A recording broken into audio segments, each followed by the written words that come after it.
seat. Thank you. How nice is this? Amazing. Right? Yeah. How nice is all of this? It's beautiful. I mean, this is Italy for me. This is like the epitome of Italy, in my opinion. A good setting for what you needed to do this week. Yeah. Did you have a good week? I had an okay week. I'm not gonna lie and say that I had a great week. It was definitely a very emotional week for me. It started on a high note though, right? It started on an amazingly high note. I mean, first date in Italy was in Venice with Nick. It was honestly an unbelievable date. I felt like, okay, wow, like I just had an amazing date in Venice. Like this week is gonna be the best week of my life. And Nick shared a little emotion with you. He did. Nick, I think, is starting to be a believer in all of this. Yeah. He cannot speak in complete sentences when he's saying something like very vulnerable. Like, it's really cute, actually. I mean, this is someone who's very articulate. So I kind of could tell like he was about to say something, and yeah, he was like, I'm falling in love. So you're on a high. What went wrong? What happened next? Group date happens, and I told the guys what we were gonna be doing, which was taking a lie detector test.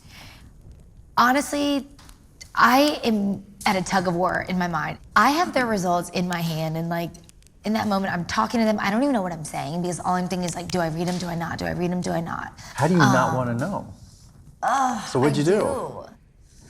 I didn't even read them. I know. No, I like that you did that. I think it was the best thing to do. Oh, I kind of regret it. But what was the guy's response? Josh was not overly thrilled that I had put him in a lie detector test.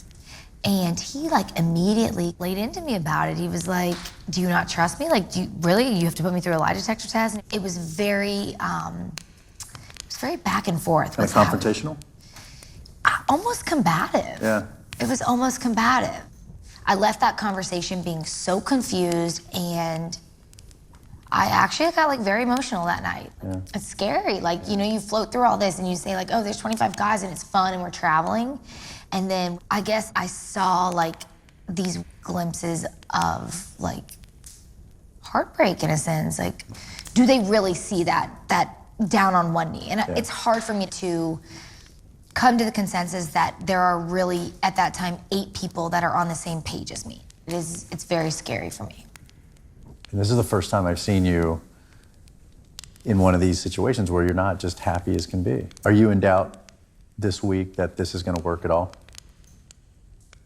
Yeah, I mean, like, I'm trying so hard. Like, I've never tried so hard in anything in my life with this. Like, I really, like, this is the thing I've tried the hardest for me. This has been so tiring and like so exhausting, but like, I've never wanted anything more and I've never tried harder for anything, and like, to feel like I could see that potential failure and see that potential heartbreak is like something that was very scary to me. It was just a very, very scary moment to me. One guy is going home tonight. Yeah.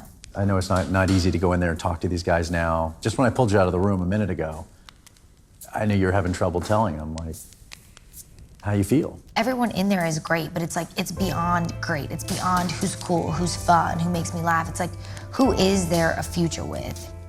And I know tonight's gonna be tough. So think about what you want to say to these guys, and I'll see you in there. All right. Okay? Thank you. Talk to you later.